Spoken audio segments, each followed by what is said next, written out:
Olá para você que me acompanha aqui no canal do meu tio Oscar, seja muito bem-vindo de volta. Hoje a gente vai conversar sobre o filme Minhas Mães e Meu Pai, de 2010.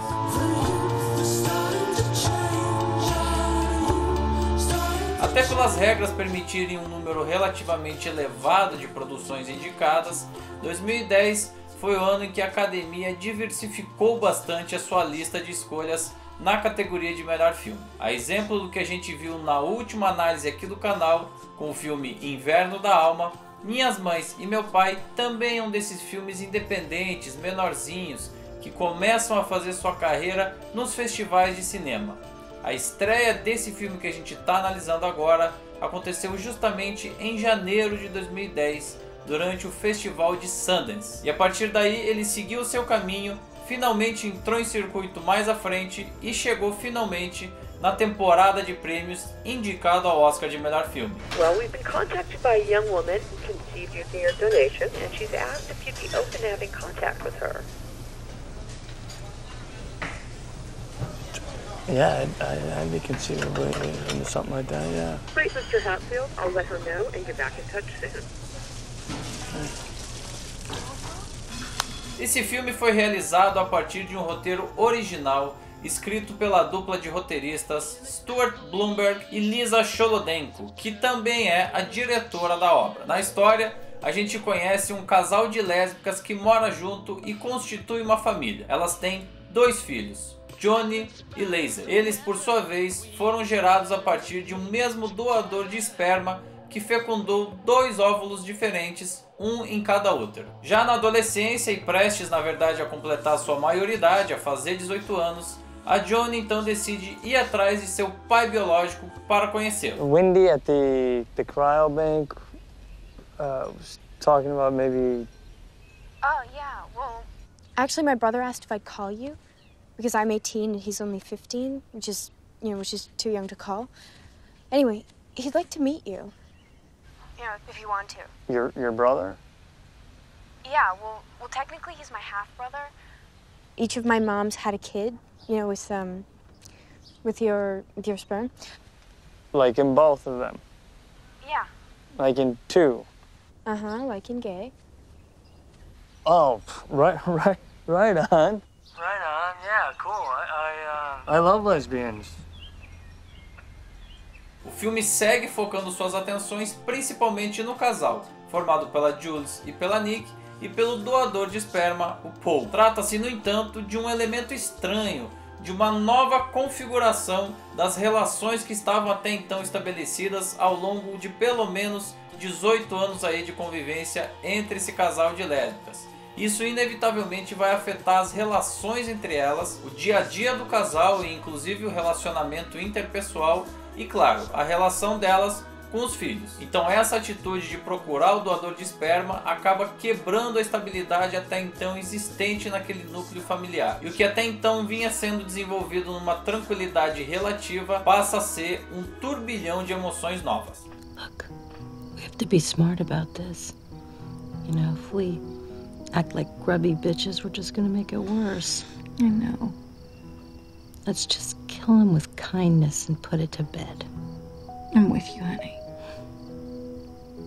We're gonna get through this, okay? I love you, chicken. I love you too, Pony. Quem acompanha aqui o canal do meu tio Oscar sabe muito bem o quanto é importante a gente entender o contexto aonde os filmes são lançados, o contexto histórico, como configurava-se a sociedade num determinado tempo, porque isso faz toda a diferença na receptividade e no impacto que essa obra tem naquele contexto. É evidente que a história sobre um casal de lésbicas que constitui uma família há quase 10 anos atrás tinha outro impacto e outra magnitude em relação aos dias de hoje. Várias questões que hoje já são ponto pacífico, inclusive é bom lembrar que vários países legalizaram a união homoafetiva, naquela época ainda não estavam configurados dessa forma. E no caso desse trabalho que a gente está analisando, a diretora opta por introduzir um relacionamento extraconjugal entre a Jules e o Paul. Ou seja, além das questões imediatas da traição, você ainda tem toda uma problematização em cima das questões de gênero. Você adicionou, portanto, mais uma camada de discussão e de reflexão nesse caso.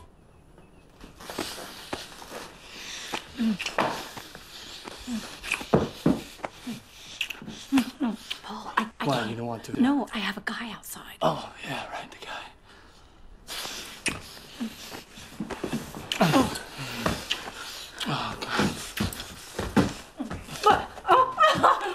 O filme opta por um caminho de naturalização desse tipo de comportamento ao seguir a linha da equiparação de situações desse casal lésbico com qualquer outro casal heterossexual. Ou seja, essa relação que está sendo ali exposta poderia acontecer com qualquer outro casal do planeta, seja homo ou seja hétero. Dissecando melhor cada uma das sequências desse roteiro, a gente chega à conclusão que se trata de uma história sobre uma mulher que tem baixa autoestima, que sente falta da sua companheira, que já vem de algum tempo aí tentando controlar suas inseguranças, as suas reações a toda aquela situação. De certa forma, ela se sente sufocada dentro daquela relação e a diretora coloca inclusive alguns sinais disso de forma muito sutil ao longo do filme.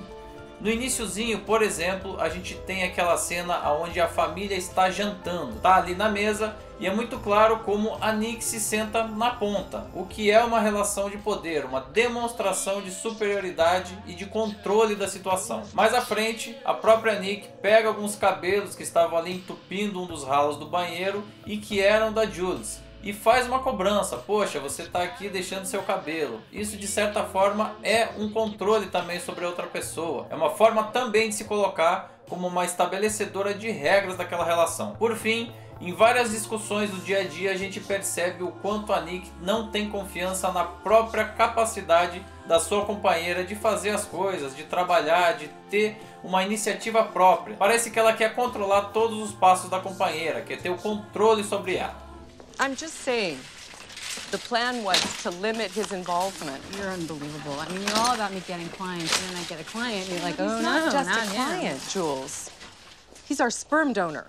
I mean, haven't you heard the expression, don't shit where you eat? Yes, and I think it's disgusting. Okay, I'm sorry. Look, he just seems so self-satisfied to me. Por outro lado, uma vez que a Nick se coloca como essa chefe de família, como uma pessoa que controla tudo dentro de casa, ela também se cobra muito. E isso inclui o medo de falhar, de não ser boa o suficiente. Esse medo de não satisfazer as necessidades da família, de prover o conforto, de colocar as coisas para dentro de casa, acaba fazendo com que ela nem perceba muito a sua companheira, não consiga ver as sutilezas do seu comportamento. Para fazer aqui uma relação óbvia, se esse fosse um filme sobre um casal heterossexual, a Nick seria certamente o homem da relação, aquele que controla todas as situações, pelo menos dentro de um filme com a estrutura clássica do que a gente esperaria de um cineasta mediano. O que eu tô querendo dizer com isso é que esse filme, Minhas Mães e Meu Pai, apesar de ter esse pano de fundo de um casal lésbico, é na realidade um filme sobre relacionamento, sobre pessoas que se amam e são cada vez mais engolidas pela rotina. E isso acaba fazendo também com que elas não percebam o outro, o seu parceiro, e façam escolhas muito erradas ao longo da caminhada. Don't make me feel crazier than I feel right now. Where's this coming from? Well, I found your hair in his drain.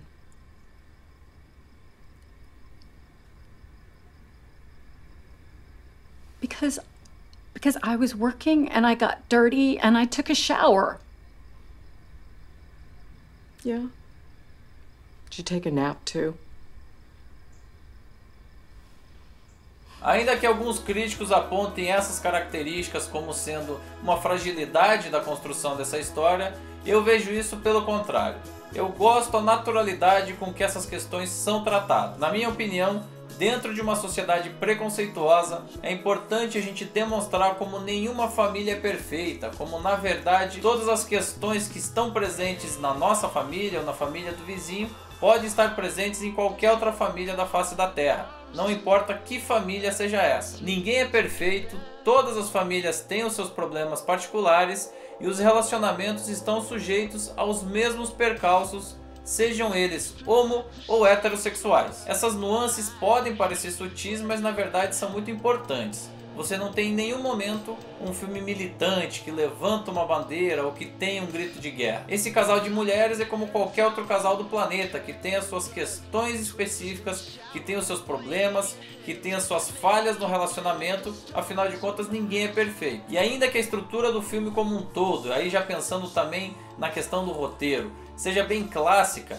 todos os recursos utilizados são bastante comuns aí na história do cinema, me agrada a existência de um filme justamente com esse teor. Além disso, ainda que a inventividade não seja uma característica desse roteiro, existe um cuidado muito grande no trabalho de cada personagem, tanto os protagonistas quanto os coadjuvantes. Nenhum deles parece jogado, desinteressante ou desnecessário para o desenvolvimento da história. Também existe um estudo muito interessante das situações apresentadas ao espectador que são reavivadas mais à frente. Então não existe aí uma sequência jogada ou desnecessária. A minha única ressalva vai para a caracterização do personagem latino. Infelizmente esse personagem é caracterizado aqui de uma forma bastante preconceituosa e pejorativa, numa falha bastante grotesca até do roteiro.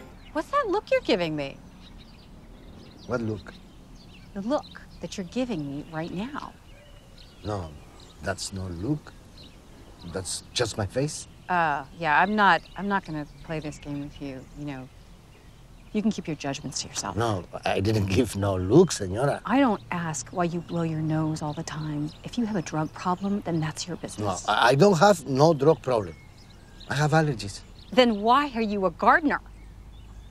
Because I love the flowers. Já que essa é uma produção relativamente barata, além do roteiro, é muito importante que a gente tenha também um elenco muito bem construído. E eu acho que o filme consegue isso de uma forma muito eficiente. A gente tem Mark Ruffalo, que inclusive foi indicado por esse papel, a primeira das 3 indicações que ele tem até o momento na carreira. Um personagem que é o elemento gerador da discórdia e também tem a sua individualidade, e nesse ponto eu acho que ele consegue domar muito bem as suas próprias emoções para transmitir isso para o espectador. Tem ainda ali a relação dele com os filhos biológicos, que é muito bacana, você vai desenvolvendo isso ao longo das sequências. Tem a personagem da Nick, que é interpretada pela Annette Bening, já veterana e que nesse papel teve a última das suas 4 indicações até o momento na carreira. Me parece uma interpretação bastante desafiadora, principalmente pelos conflitos internos da personagem dela. E a minha preferida dos 3, Julianne Moore, que na minha opinião tem uma carreira bastante constante. Ela consegue imprimir qualidade e regularidade em praticamente todos os papéis da sua carreira. Vale lembrar, ela já tem um Oscar vencido no ano de 2014 pelo filme Para Sempre Alice. Certamente o papel mais complexo dos 3 e muito bem executado, uma vez que a Julianne Moore consegue imprimir essa sensibilidade da personagem sem se tornar canastrona. De uma forma geral, Minhas Mães e Meu Pai está longe de ser um filme revolucionário que coloque alguma questão estética ou artística à mesa. No entanto, é uma produção agradabilíssima para aquele espectador livre de preconceitos. Assista e confira. Your mom and I are in hell right now, and bottom line is, marriage is hard. It's really fucking hard. Just 2 people slogging through the shit, year after year, getting older, changing. It's a fucking marathon, okay? So sometimes, you know, you're together so long that you stop seeing the other person. You just see weird projections of your own junk. Instead of talking to each other, you go off the rails and act grubby and make stupid choices, which is what I did, and I feel sick about it because I love you guys and I love your mom. And that's the truth. E agora eu quero ouvir de você aí. Já assistiu esse filme? Gosta, não gosta? Concorda com minha crítica? Discorda? Usa o espaço aqui embaixo, deixa a sua opinião, também aproveita e faz a pergunta que você quiser fazer. Eu vou ter o maior prazer em responder cada um de vocês. Também não esquece de dar like no vídeo, de compartilhar, de se inscrever no canal e ativar o sininho com as notificações, é muito importante pra gente. Seguimos aqui com o canal do meu tio Oscar para falar dos filmes indicados pela Academia no ano de 2010 e pela primeira vez aqui na história do canal a gente vai abordar uma animação, Toy Story 3. Bacana, né? Você não vai perder, hein? Te espero no próximo vídeo.